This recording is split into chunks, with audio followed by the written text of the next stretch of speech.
So, welcome to the Rising of the Super Being podcast. My name is Vanderson Pires, our producer is Callan Walker, and today our guest is Lindolfo Collor. I'm very excited about this episode. So, before we get into, I just would like to share few things has been happening this week for myself, and I think maybe our listeners will benefit from this, will get some value from this. So sometimes during the week we are, working and busy and doing things, and we can get a little bit out of the track. So I felt a little bit this week, kind of getting tired of. Not only it's not only for me my job. It's not only the teaching, but I'm also the cleaner, and I do lots of other things. So I just felt this week I was kind of that type of week when you overdo it things. So yeah, I felt that is a little bit that stress, because it's really interesting to see how the movement benefits the body, but the mind benefits from stillness. And I think this week I really lack that, and I'd like to share with you guys what I've been practicing the last few days. It's kind of my ritual, a reminder about kind of how to practice, keep the mind a little bit more still, with practice a little bit more silence, and this has helped me a lot dealing with my thoughts and my ups and downs with the daily life. So I'd like to share with you guys. It's a quick ritual. So before, it's very important to bring awareness to your facial expressions. So are you holding any tension? Especially unlock the jaw. So kind of feel if you're, and especially the forehead. My tendency is to contract a lot this part when I'm overthinking, or when I'm a little bit emotional about something. So my tendency is to really contract this part of my face. So I think it's a really good reminder for us to relax your forehead, take a deep breath. And when I mean that, it's very important to take a deep breath to your nose, and trying to, it's kind of if you're trying to take a breath and you don't want any hair of your nose to move. So if you make any noise, this means you're breathing a little bit too hard. So make sure you take a nice deep breath, and think about this technique of how can I take a deep breath without moving any hair inside of my nose. Check your posture. I think having the awareness of your body language, I think it tells a lot about what tension are you carrying. So check your posture, drink some water. I think it's a very important reminder during the day. Sometimes we go all day long without even think about take a moment to drink some water. So this has helping a lot to remind myself of doing that. Doing some stretch. Very important. The body carry lots of attention, so it's really good to, stretch a little bit and relax. See where you're carrying tension on the body. So it's very important to see which part of my body it's tight, so you can do some stretching and relax a little bit. This doesn't take too long. Check with your heart. What are you holding on to? So it's another important thing. So sometimes we are keep carrying those emotions, and we don't even notice that. So it's very important. Check now. See what you've been carrying on your heart. Are you anxious? Where's the tension coming from? So try to ask yourself. This is what I've been doing this week as well. Try to asking myself where my tension is coming from. So this helped me to identify what has been bothering me, or it's something I need to deal with. So when we have more clarity about what's going on, it's easy to solve the problem. And another important thing as well, remind yourself of look outside, look to the sky, look to nature, look to a plant. Take a moment of just trying to be the observer, to pay attention on the details of, especially something that's alive. It can be an animal, can be the ocean. Here in New Zealand, we are so lucky to have so many of those things available to us at any time. So I think take a moment to appreciate that, and kind of have that eyes of something, the curiosity of paying attention on something for the first time. I think there's a really good way as well to bring some calm to the mind, and also the body is gonna follow that as well. So that's my tips for you if you're feeling any tension during this week. So I recommend you guys to practice those things, because this is what I've been doing and it has been really beneficial for me. So Lindolfo, thank you That's so me. much. Thank you so much, my friend. Yeah, has been, I've been thinking about you for a long time since we started the podcast. In good ways, I hope. Yeah, yeah. Always in the good ways, my friend. So Lindolfo, so for the ones who doesn't know much about you, so I think it's very important not to remind the memory of our sport in New Zealand. So Lindolfo was the first Brazilian black belt who started Brazilian Jiu-Jitsu in New Zealand. And this, how long ago, Lindolfo? 1997. That's when I arrived here. Yeah, we arrived around, I think, end of July, beginning of August, 1997. That was in Auckland, right? Auckland. Auckland. Yes. Yeah, I came with my then wife and my children. The thinking was probably because Auckland was the biggest city. That's where probably the jobs were, and more people. There were bigger chances of doing things. That's awesome. And another fact as well about what makes Lindolfo so special is the fact of he's one of the black belts from Rickson Gracie. So he is a personal friend of Rickson Gracie, Pedro Soya, and so many other big names of Brazilian Jiu-Jitsu. And also he's one of the few guys I know who had the opportunity to train with Rolls Gracie, and also not only train, but you guys had a friendship, right? Yeah, we had. Yeah, I mean, he used to live in the same building at that time, and I mean the whole Hélio Gracie and the whole family were there. And we were lucky, really lucky, to move to this apartment just underneath their apartment. So we used to live on the 6th floor, and they used to live on the 7th floor. Yeah, so in one of those trips that I made, I mean, one day I decided to go to Peru by myself. I had no clue, absolutely no clue what was going to happen once I arrived over there. And and then the plane landed. As I was walking out the plane, and all these passengers are lining up in the middle of the aisle to walk down, I looked back, and there was Rolls. I said, and he looked at me and said, "What are you doing here?" I said, "I came to surf." He said, "Oh, me too." So he said, "Okay, do you know where you're going?" He said, "No." "No, then come with me." And he was very positive about all those things. He knew what to do.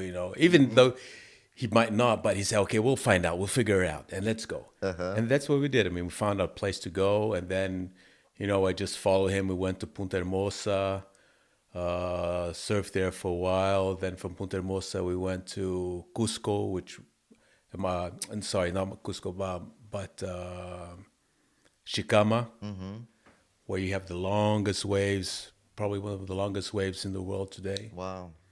And yeah, so that's how we got together.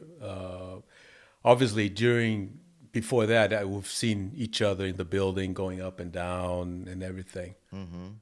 Yeah, That's awesome. And unfortunately, we lost Halls in a really very young age. Yeah, that was a real shame. I mean, it was a big shock for everybody, especially for his kids and his wife at that time. Yeah, Angelo. Yeah, and for the sport itself, he was a guy who brought so many new perspectives to Brazilian Jiu-Jitsu, right? Well, Rose was always what do you call it? I could say he was a revolutionary. He was always looking to fight new people and prove that jiu-jitsu was the best. He would get, in different fights, join different martial arts tournaments. He would go to grappling and Greco-Roman and things like that. So, yeah, he wanted to prove that, jiu-jitsu could be adaptable to any of these special, that's in my opinion. He could adapt to all these other areas as well and win, which he did, not only him, but a lot of the other guys that were with him at that time. Amazing. So, it was unbelievable. Amazing. So, Lindolfo, so let's go back a little bit to when this whole journey started for yourself. So, when did you, so you used to live in the same building, right? And Rickson was your friend as well. You guys used to surf together. So, when did you start? How was the transition for you to start doing Brazilian Jiu-Jitsu? So, you said to me you used to practice some judo before, right?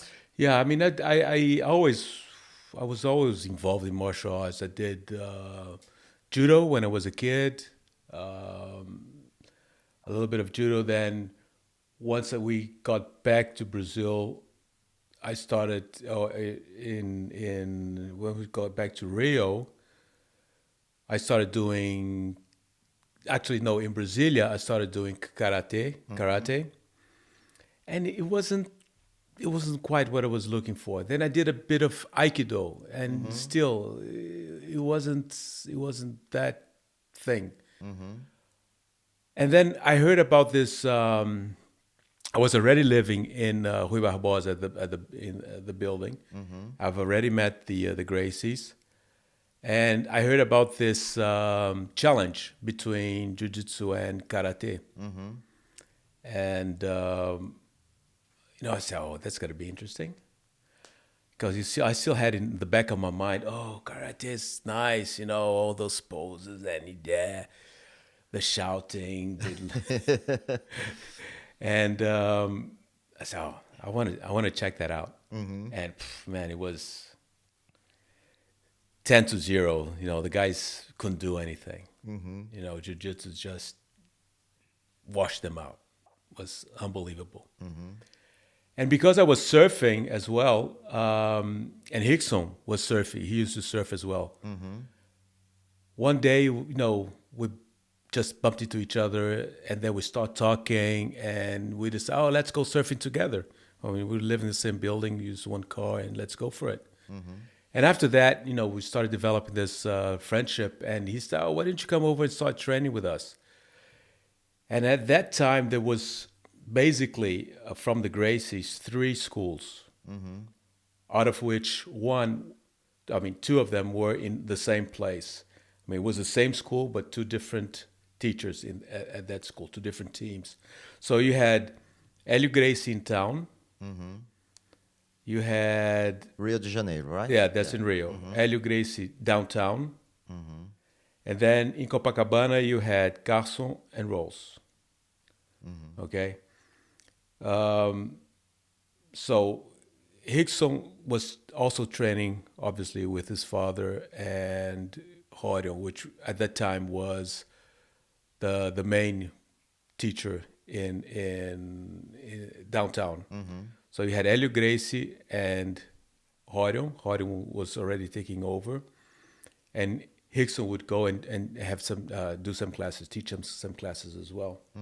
So I started training with them. I mean, my first teacher actually was Rickson Gracie.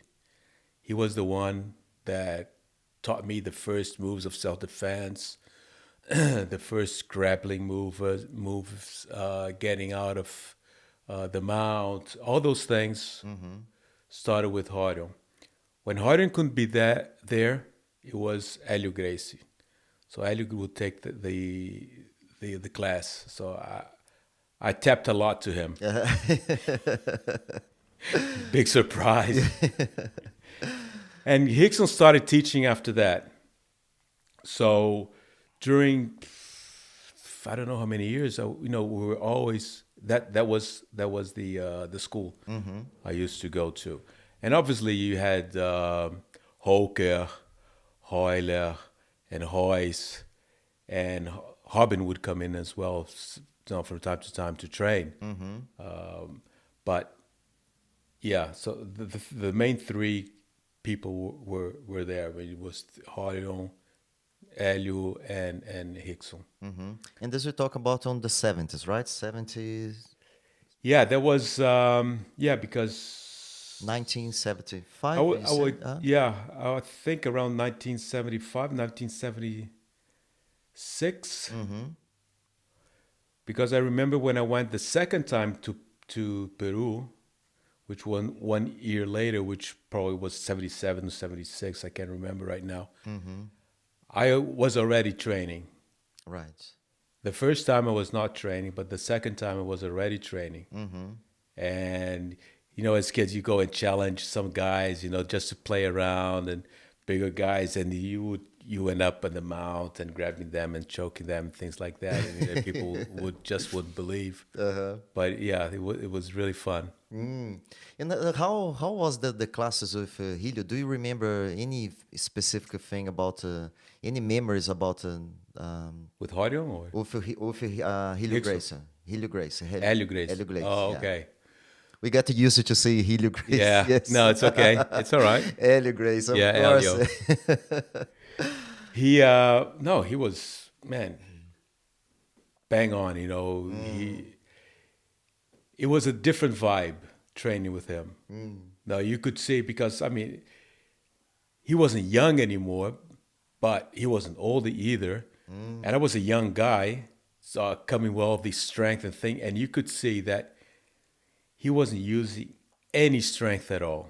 And he will dominate you. So you kind of stood back and thought about it, and say, yeah, this thing really, really works. Amazing. He would dominate you completely, and he was very patient. He was the kind of guy that would explain you the things. It's not just like, do this, it's do this because this and this, this is what's happening. So he was always pointing out leverage, was always pointing out the benefits of leverage over strength. He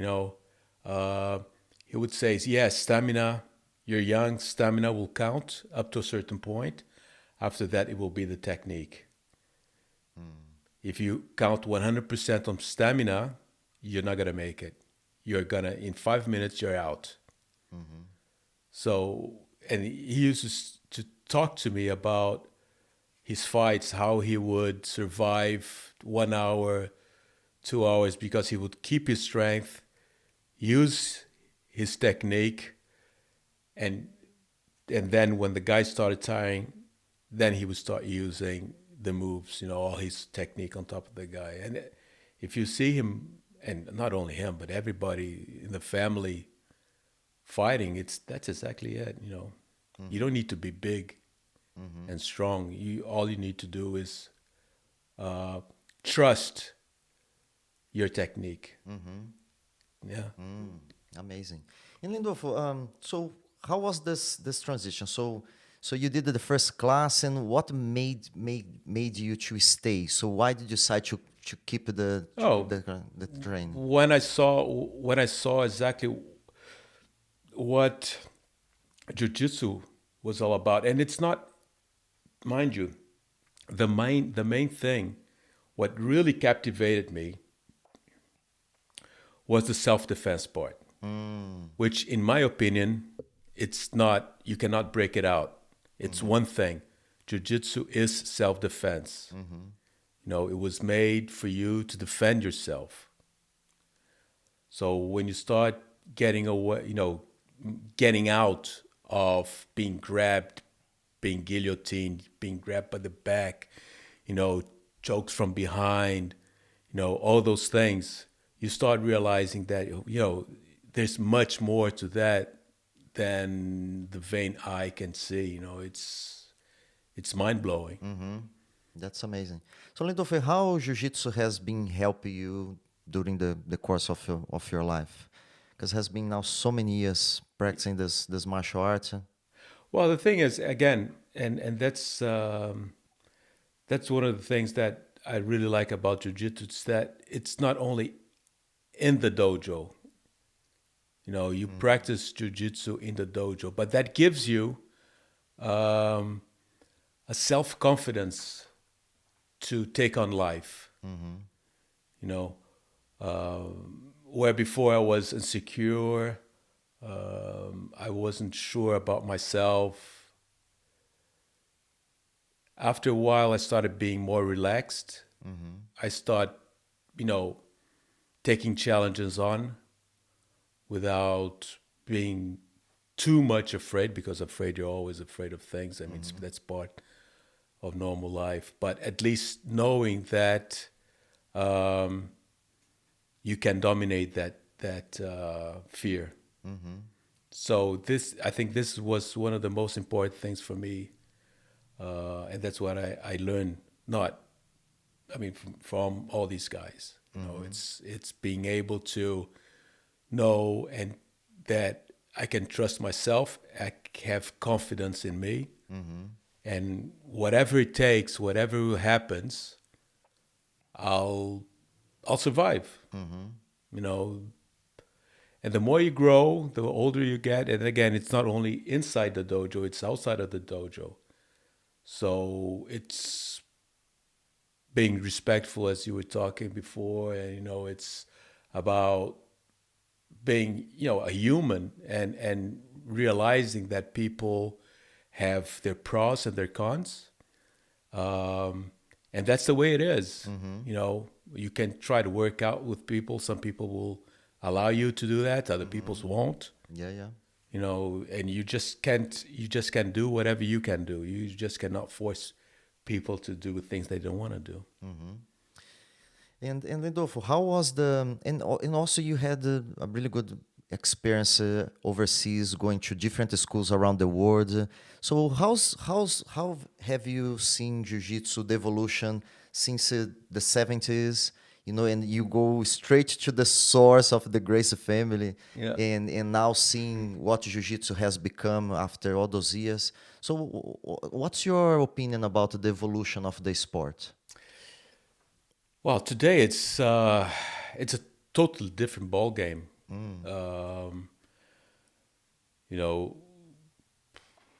It evolved more into a sport than into a self-defense. That's my point of view, obviously. I see Jiu-Jitsu today as judo. Judo has been evolving, just into tournaments but without the thinking of the day-to-day application. And I think that's why Rickson and Hoyle and they've been focusing very much now on this self-defense. Points, you can win by points, but then I think the submission is what people should be focusing on, not just making one advantage and then, I got that advantage, I'm going to stay here for 5 minutes. It's not working. It's just not, you have to go out there, you have to fight, you have to go for the submission.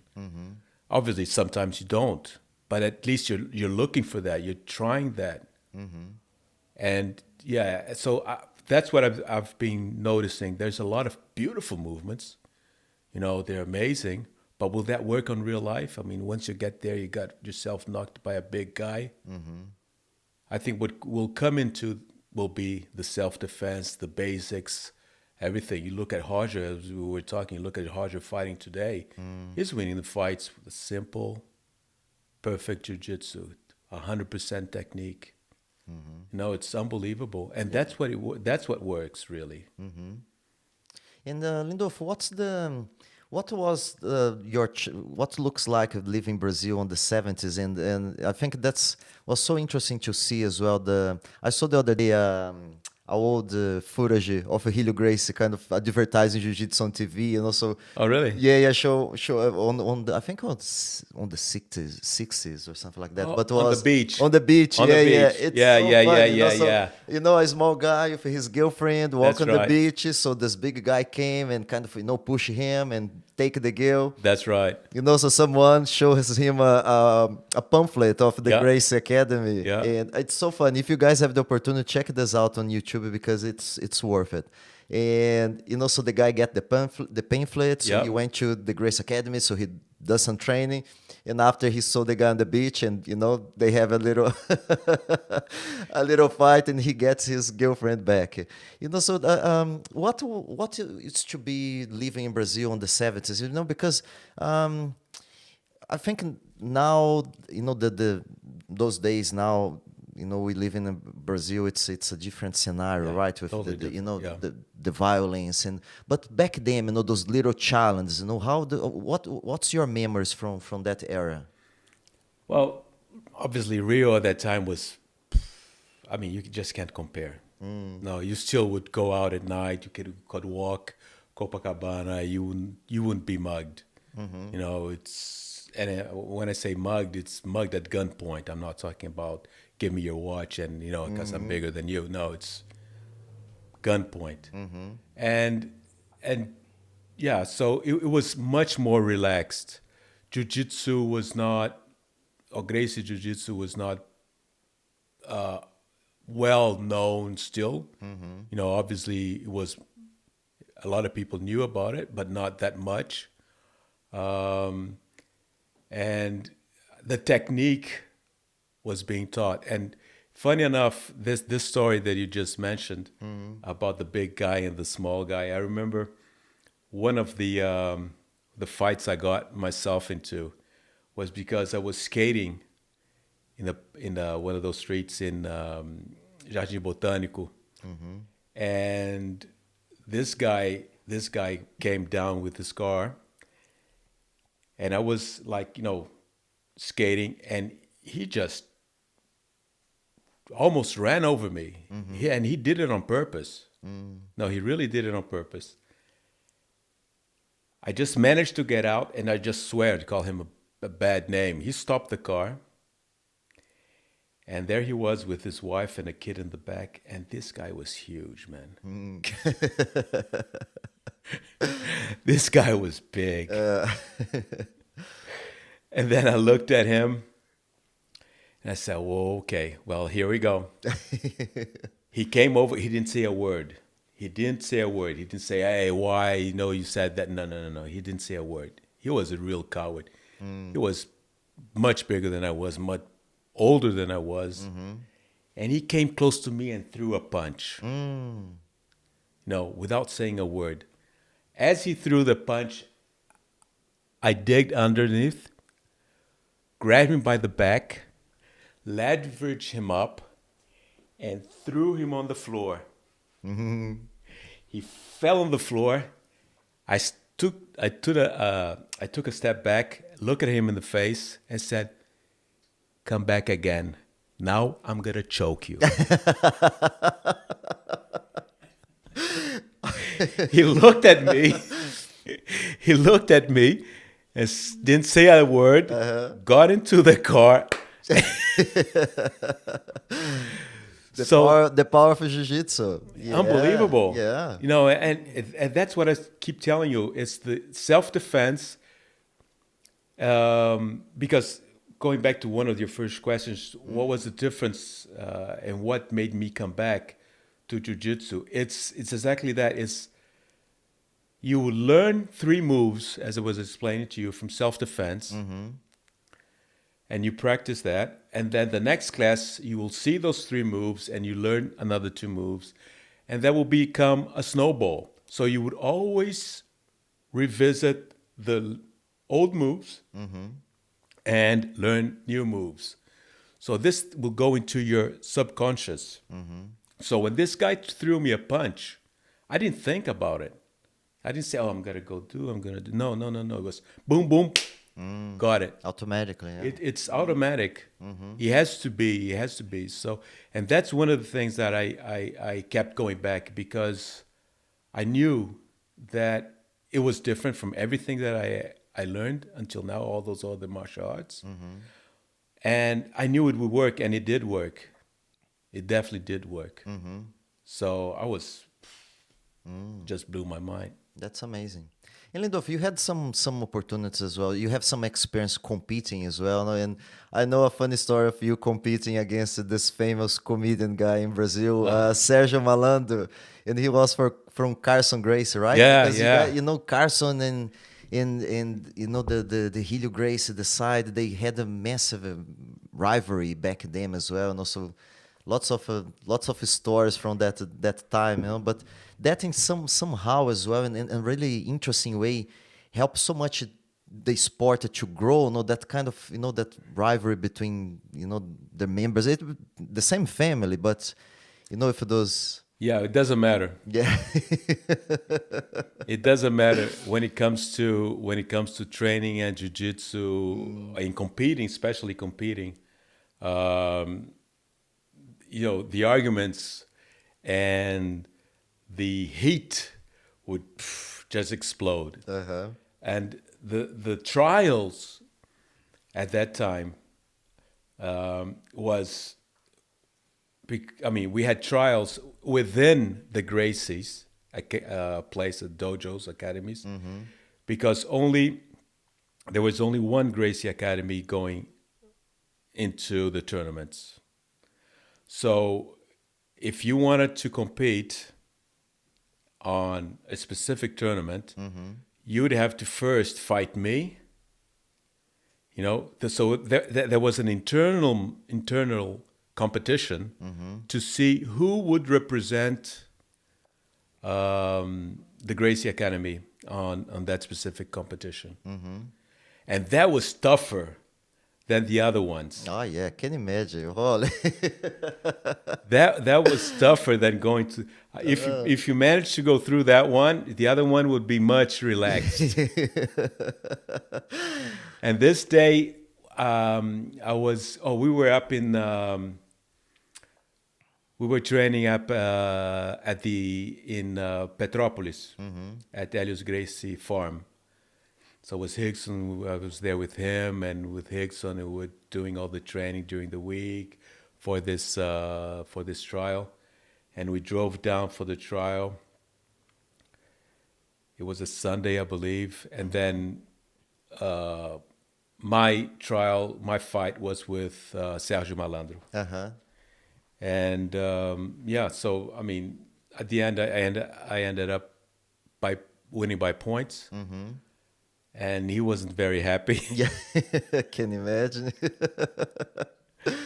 You know, and it was a silly move because he was on 100 kilos, and it was that move that you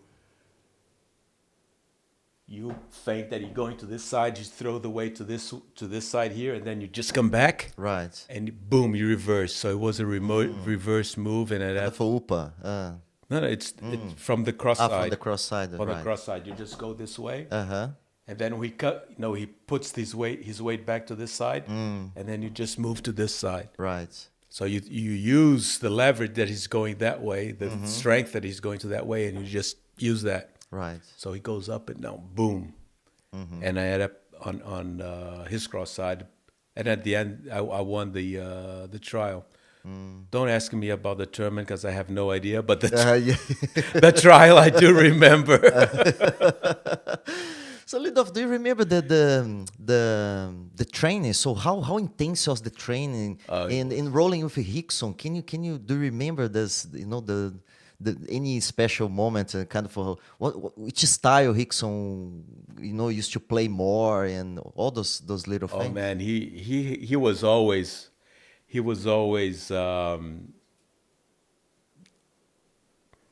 unbelievable. You know, he would actually.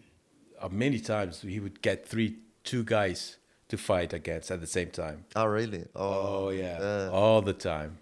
And we put let's see how many. See if you guys can make me tap in so many minutes, whatever. Or he would tie one arm up, sometimes even two, you know, and that's a great way is to practice your defense. It's tying one arm or both arms and see how long you're gonna last, you know, because you have to keep moving. You have to keep looking at the game and see where you're gonna expose yourself and how to block that. So those little things are the things that make you think and learn. You know, because again, you never learn by winning. You got to learn by tapping from time to time. Yeah. And that's the way it is. And the training was very intense before. Oh yeah, it was very, very intense. It would be fun, a lot of fun. And we would do also with gloves, Right. approach. You know, I got a big bangs on my head because of that. And there was a cousin of him. Man, he had a cousin that was huge. He almost faded one time. He banged me, and I managed. His Rickson cousin. Yeah, but one of his cousins. But he's not training anymore. He used to live in Niterói. But he was big. He got me with a punch. I almost went down, but I managed to grab him, and then I recovered. But it was great. I mean, you know, pisão and getting in and getting out, you know, and Baiana, and learning the distance, how to manage distance, you know. So this was really good. It was very nice. That's awesome. And Lindolfo, so after that coming to New Zealand, so how New Zealand was open to learn this, you know, this new martial art, you know, Brazilian Jiu-Jitsu, because back then was still a very young sport, right? Yeah, I mean, there was 97. 97. Yeah, I arrived in Auckland, and at that time, as far as I remember, and there were no Brazilian or Gracie Jiu-Jitsu being taught. There was judo. There was sort of MMA, you know, UFC style things, and but there wasn't a specific school for Brazilian Jiu-Jitsu, and I arrived, and I don't remember how, but this guy, Chris Easley, he's an English guy. He heard of me, and he came over he said, "Oh, I would like to have an interview with you. I would like to, there's a magazine I would like to interview you." And so he came over, and I did an interview, and then he introduced me to a really nice guy called Terry Evans. He had a school in Waitakere. Right. And from there, I started meeting other people. You know, Terry even said, "Listen, there's certain days of the week that I don't teach. So if you want to go and teach those days, please, you're welcome." And I even asked him, "So, okay, but how much do I?" No, you don't have to pay me anything. So I was, and that's when I met Carl Weber, which is a really nice guy as well. I met Steve Oliver. Big Steve, he was character as well. Everyone just on the beginning of their journeys with Jiu-Jitsu. Everybody, yeah. I think I met Peter Aberdeen at that time as well. I'm not sure if I met him there or if I met him here. Martin Brown, which was a small guy, but he won in a tournament in Australia. He took the second place in Australia. So there were some really good guys at that time. I mean, I'm sorry if I don't remember all of them, but yeah, so it was really nice. Then I had to move to Wellington. Right. Yeah, I got a job. And Jiu-Jitsu at that time was not paying the bills. I mean, I had a family to take care of, you know, and I had to get another job. And so I ended up working here in Wellington. And that's when I also met Weege, Alvin, Brian. Brian Morris. Oh, Brian? No, Brian. no. Sorry, it's the wrong answer, Brian.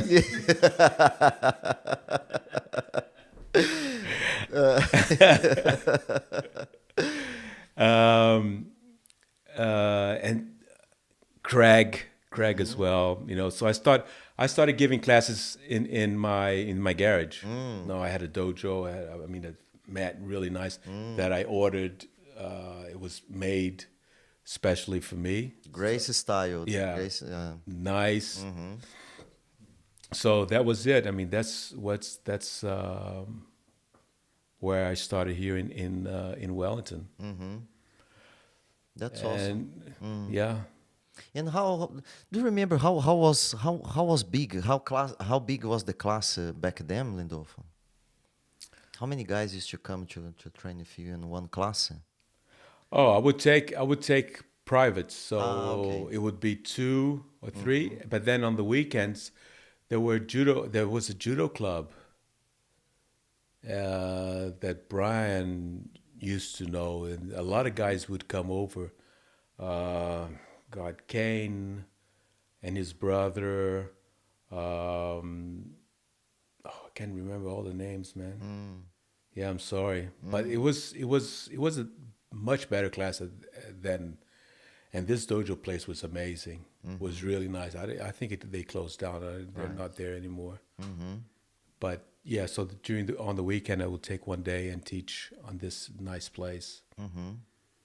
That's cool. Yeah, because when I came to New Zealand 10 years ago, and I arrived in New Zealand, so I was doing some training there in Auckland, and I heard of you there, so I was saying, I'm going to Wellington. And I remember Douglas Santos saying, so I heard of this black belt from Rickson Gracie. He's there, so trying to go there and meet him, because I didn't know many schools in Wellington. So when I came and I met you at the combat room as well with Brian at Tasman Street. That was ages after, right? After, I mean, I left Brazil in 2001. That was my second time here when I came back. Yeah, so that's when combat room started. Yeah, it was in that old decrepit place. Doesn't even exist anymore. Yeah, it used to be a mental hospital, right? Oh, really? Yeah, back in the days in Newtown. So now they made the apartments. So that okay. building, Yeah, I remember the building was really running down, and there was no heat. It was cold like hell, remember? Yeah, of course. Yeah, but good times at the same time. No, such a good time, yeah. And Callan, our producer, do you have a question for Lindolfo, Callan? I have a question. Out of all the countries you've trained, which excluding Brazil, which country has like the hardest training style of jiu-jitsu? Good question. Well, I don't think it depends on the country. On the country. No, it has more to do with the school itself and who's teaching. I learned the hard way that you better keep things under control. I got one of my students in Auckland that broke his leg, and man, it wasn't a pretty sight. So it depends a lot on the school. It depends a lot on the teacher. But if I'm running the class, I'm always keeping an eye on things. I'm always asking people to go slowly. Try, even though it's really hard, especially if you're a beginner. But try to go slow, and I'm always paying attention when people are getting too close. So you have to do that. You have to do that. I mean, we all do that. But it depends a lot of teachers. Some used to have some schools that don't even get into competitions. They keep them to themselves. They don't go out. They don't open up, which I think is a shame, because the more you get out and you see other things, the more you learn. But each school has its own rules, you know. Yeah. So I think it depends on the school. It doesn't have to do with the country, honestly. So Lindolfo, which technique did you enjoy practice the most? What was your most highly successful submission? Uh, I mean, I don't. Used to like to play more guard or more a top player? I do both. I don't care. I mean, I like to play. I like guard, but then I enjoy passing the Pass guard. the guard. Yeah, I don't have a very specific thing. I mean, in the guard, I used to be good, I think, but now with my hip the way it is, I can't do anything. So before it really got bad, I was doing more passing the guard than defending the guard because it does hurt a lot. Right. So yeah, it does. You know, I think as Rickson used to say, you go say, "Oh, this move is good." He will come back to you and say, "They're all good." Yeah. Perfect. Yeah. It's just a matter of applying them correctly, you know. Yes. Yeah. So and it's a natural thing. I mean, you know, everybody's different, right? I mean, there will be moves that I will tend to do better than others. It will suit my style Your than body type. others, you know, my body type. If you have long legs, you'll go more for the triangle and things like that. So you start developing a certain game. But at the end, it starts being a bit dangerous because people start knowing exactly what your game is. So you have to diversify. You cannot stick to one way, one finish. You know, you have to do different things. Yeah. And Lindolfo, what's the advice you would give for a white belt? So if you're taking the class right now and you know someone just crossed the door and doing their first class, so which advice you would give to a white belt? Shut up and listen. Good. I mean, what's there to say? Obviously, you know, and I think in my point of view, the good student is the one who really listens to you and applies the things because you'll say, "Oh, this is the way it will go," but there's always the odd one that will come to you and say, "But if that happens, what if this? What if? Stop. Yeah. Do this." The what if will come in another stage. So you can't start going up the stairs, jumping, you know, several stairs. You have to go one by one. You know, get the basics first. You know, get the basic. If you don't, you're gonna get out there and boom, tumble back. Yeah. You know. This necessity of the instant reward, you know. Yeah. In jiu-jitsu, there are no way, right? We need to be patient and you know follow the process. Yes, Right? I mean this thing about people getting into schools and demanding for belts. I mean, what's going on? I mean, this is unheard of. This is unheard of. You mentioned before the what did I thought about Brazilian Jiu-Jitsu and Gracie Jiu-Jitsu? Yeah. Yeah, we're talking about the difference of the you know, now some people have the discussion about, you know, should we call, you know, it's only jiu-jitsu or it's Brazilian jiu-jitsu, you know, and we are kind of, you know, brainstorm about where it come from Japan, Yeah. and, you know, the difference of cultures, you know, how the Japanese, it's more private and how the Brazilians, Yeah. it's a little bit more louder and, Yeah. you know, and you know, that fearless of putting the challenges and what the Grace family did is something super unique here. I mean, they had to. You know, I think Grace family is unique here. it is. I mean, the question that I have, and I don't have an answer to that. I have a feeling, but I don't have an answer. Is would there be Brazilian Jiu-Jitsu without Gracie Jiu-Jitsu? Yeah, good point. If what is Brazilian Jiu-Jitsu if not Gracie Jiu-Jitsu? I mean, there were other schools. There were other people that learned as well from Maeda, but I think that at the end Right? Osvaldo Fada and the Fada family. Yeah, but I think that at the end, who really went out there and put their faces on on the ring to show that jiu-jitsu was the best. I think it was Hélio Gracie and Carlos Gracie and their other brothers. So it was the Gracie family who really came out and said, "Hey, this is the thing." That's my perspective. So when you say Brazilian Jiu-Jitsu, to me, it's Gracie Jiu-Jitsu, really. The best guys are there. Yeah, we definitely need to be grateful for the hard work those guys, putting for so many years and all those challenges, because we talk about the challenge.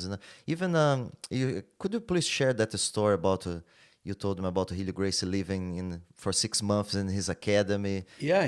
That's something so that's unique. How much, that's how much he believed in his technique. I can't remember exactly, but how long, but it was 6 months or 1 year exactly. I don't remember, but I remember this story being, he told this story, and Rickson told me this story as well, that he just locked himself in the dojo and didn't get out during that period. He would have all his meals delivered to him, and he would stay there practicing and training and practicing and training. And sometimes some odd, crazy dude will come over and knock, throw small rocks on the window and challenge him. And he would just look at the guy and said, "Okay, come up." That's so unique. Who does that, right? Who has the courage of and the discipline, of course, to put yourself in the situation. Yeah, he was really disciplined. He had this discipline in himself that was just unbelievable. And the self-belief, right? Yeah. It's contagious, huh? Yeah, yeah. I mean, you'd stay there listening to him. It was amazing, amazing guy. So yeah, I mean, honestly, it was, to me, it was a bless and a lot of luck for me to end up living right underneath the Gracie family, or Hélio Gracie, and being able to have to share their lives, or to share my life with them, and to be able to share with them their lives, not only the sport, the jiu-jitsu sport, but also share their the meals that his mother used to do, to share their philosophy. I learned a lot with them. And as I mentioned to you before, there was a time in my life where I was really depressed. I suffered a lot from depression when I left New Zealand the first time. I was really down. I was thinking killing myself and things like that. And jiu-jitsu was one of the things that really made me strong. And I think it's important from everybody that do suffer from any mental health issue, not only to practice a sport, any sport, could be jiu-jitsu, could be judo, could be karate, could be anything, but practice a sport. You know, it's really, really important to practice a sport because it does help a lot. And the second thing is, don't be ashamed. Don't be ashamed of saying that you suffer from depression, because it's a disease. It's not something you control. You know, people think, oh, I'm weak because I have depression. It has nothing to do with weakness. Absolutely nothing to do with weakness.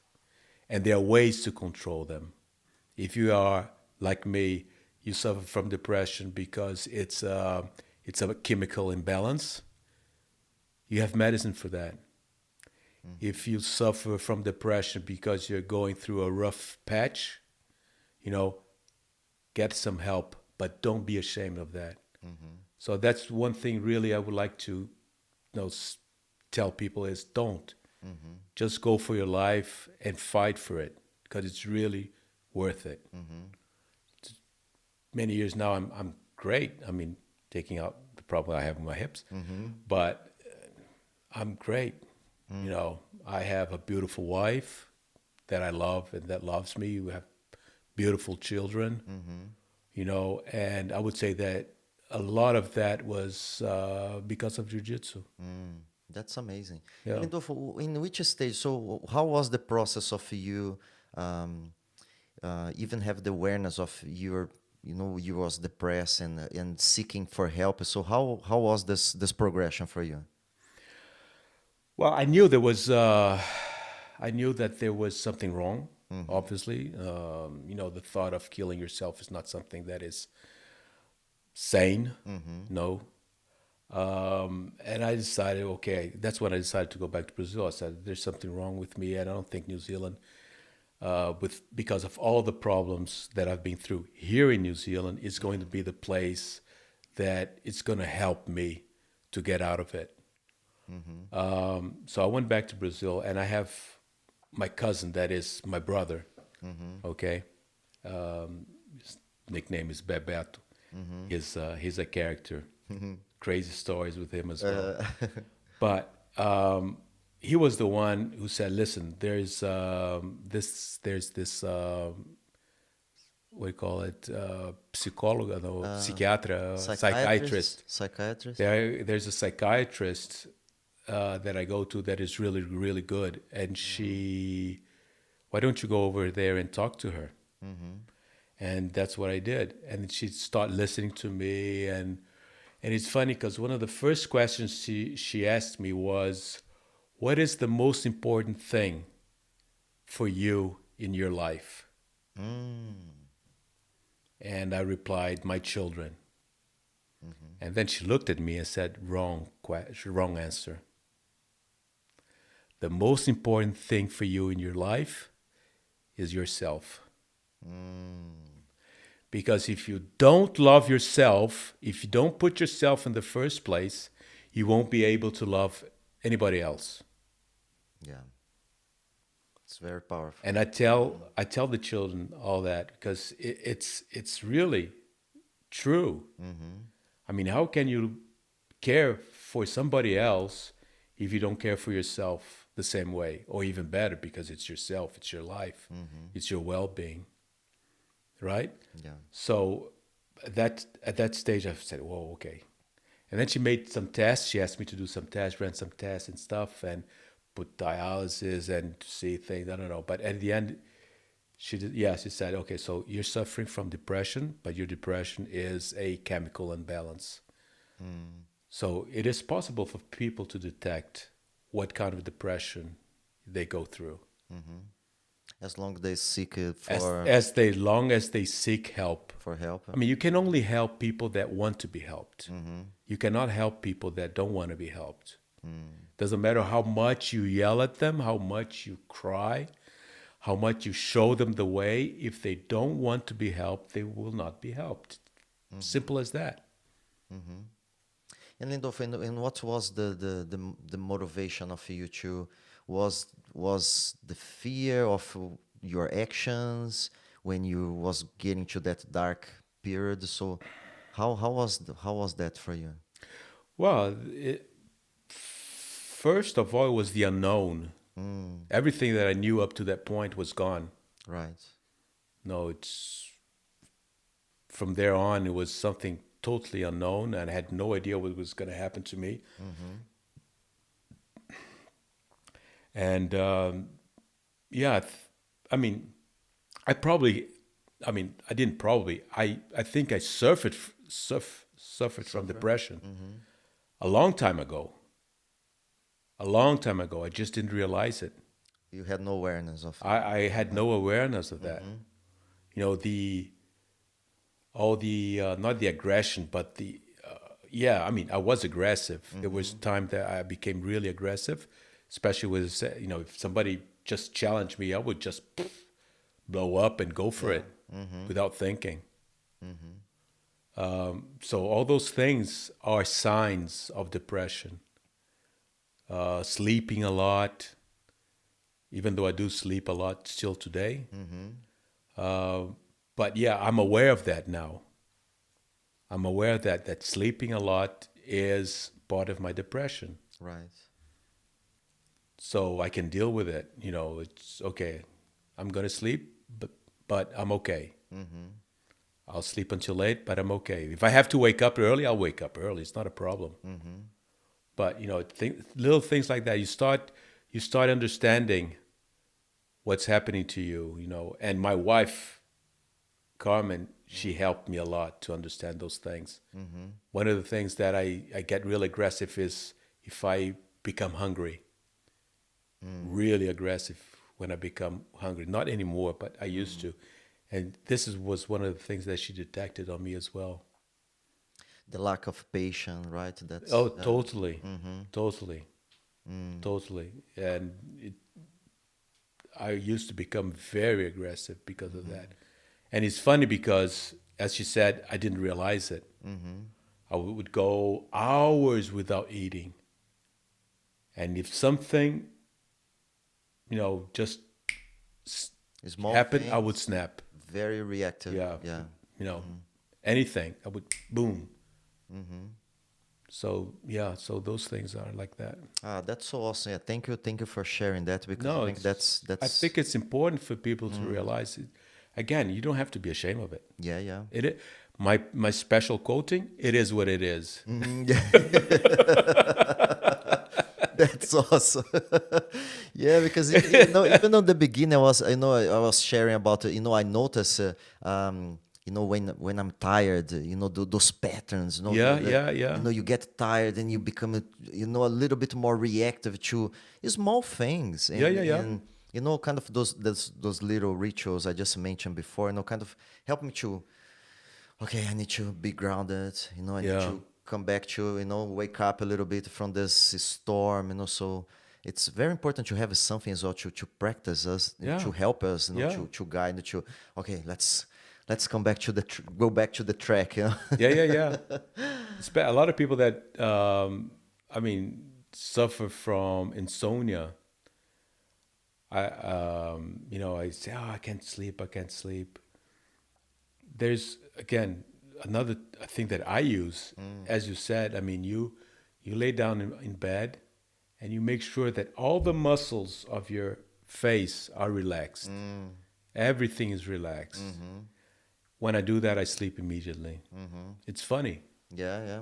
It's amazing. I don't know why, but that's the way it is. Yeah, and you told me when you used to study, so you study law, also you have a law degree, right? Yeah, I have a law degree. I have an MBA. Yeah.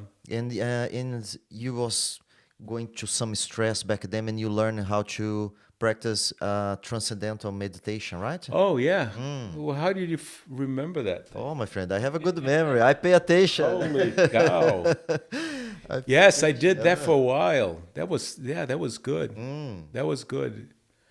And you have to at the beginning you have to concentrate, because anything will get you out of track. Yeah. And it's funny because it can go both ways. If something disturbs you while you're meditating, you can either become aggressive, or if that doesn't happen, you sleep. Yeah.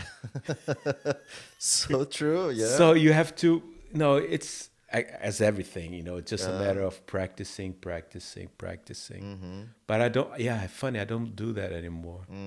Come on. So Yeah. now it's maybe this conversation a good Yeah, reminder of you to go back to the practicing. Hey, Lidolfo, I think well, I think it's something. It's important for us as well because we know we live overseas and we talk a little bit about that before as well. No? So what's the why? Why did you decide to get out of your homeland and go to another place and so why is that? Why it's because you don't like Brazil? So what's the No. reason? No, it has nothing to do with that. It's just, yeah, it's just a matter of insecurity. It's the lack of security in our country.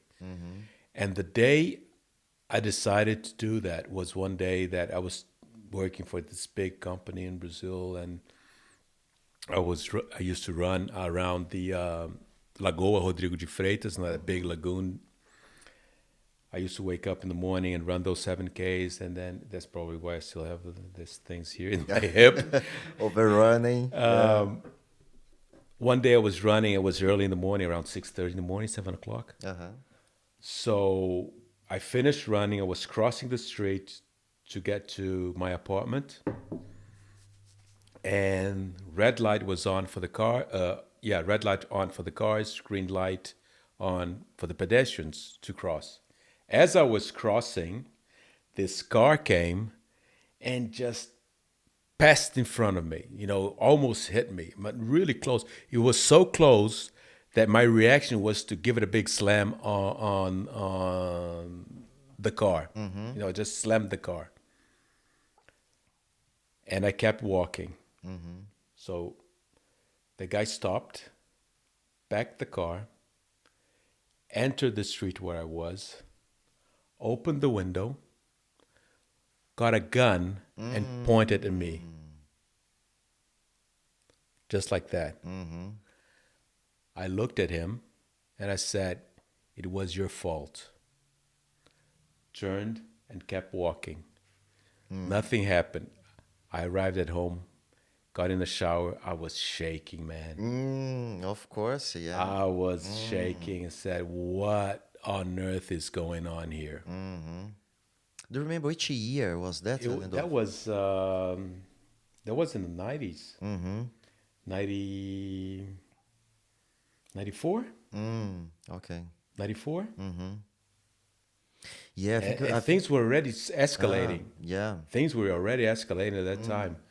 With Brizola and all the slums and him allowing all the drug lords taking care of everything. So, yeah, I think Brizola was the beginning of everything. Or at least he was the final push to everything that's happening in Rio right now. So security was the main reason. And when I looked at it, I said, I don't want my kids to grow here. Yeah, of course, because I know it's so hard to explain because I had this experience before as well. Someone pointing a gun to you, and your life pass through your eyes in so fast, and if the person, because the person over there, it's angry as well, it's afraid, in just 1 second they could pull the trigger, and my friend, see you later, right? And even pull the trigger by mistake. Yeah. He's so nervous, shaking or whatever. Yeah. I mean, you'll have the cold-blooded ones, but I would say most of these guys, they have the reaction of having a gun, but I don't think they ever trained to have a gun. Yeah. It's not a something that they will go out and practice. And when you practice, you get the conscience of what you're capable of doing. When you don't, you can just push that thing and it's gone, and then it's gone. Yeah. Forget about it, because then it's gone. Yeah, but those type of experience does leave a big trauma. Mark. Huh? Yeah. And it's a big mark. Yeah, because I mean, if it weren't for the insecurity in Brazil, I would be there in a heartbeat. You know, I love Brazil. I love the flora, the vegetation, the fruits, the birds, the climate, the water, everything. The people. The people. Sometimes they're too loud, but it's Yeah. okay. we are all guilty of that, right? Well, yeah, but so you know, it is what it is. So we're not gonna change it. And I don't think it's gonna change so soon. Yeah. It's still gonna be a couple of decades before it gets any better. To get into some transformation, right? Yeah. Yeah. So, yeah. It's a shame, Yeah. but it is what it is. So Lindolfo, yeah, thank you so much. It's such a pleasure to have you here. Oh, my pleasure. Again, it was super cool to have this experience of sharing the mats with you and learn jiu-jitsu from you. So many, as you can see, I have good memories because I shut up and pay attention. I remember the last time you went to Hoyler seminar in Australia. Oh, that's right. Yeah, I see. And you came in, and I was kind of chasing you. Hey, Lindolfo, can you show us? Can you show? He said, relax. Yeah, wait. In some moment, I'm gonna show you something. And later on, I'm gonna give a treat. So after maybe 2 or 3 weeks, you start to show me some moves, some ideas, and some I'm still practicing, and not only practicing for myself, but I teach my students as well. Yeah. So. Yeah, thank you so much for those experiences because I'm glad you remember because I forgot it. Yeah, I can show you. So yeah, my friend, thank you so much. Such a pleasure. It was my pleasure, and if I could just finish saying that I would like to thank all these people. I mean, not only the Gracies for everything they taught me. All the students that I had, because I've learned a lot with them as well. And, you never know when you got to go, but it has been a hell of a ride. So I've been enjoying my life very much, and Jiu-Jitsu and Rickson, especially him. He is a brother. He's a really nice guy, and I always hope all the best to him. That's amazing. Yeah, and thank you so much, to bring your knowledge and this whole experience to New Zealand and share. And I'm share the one who thank you guys. Awesome, Lindolfo. Thank you. Thank you, my friend.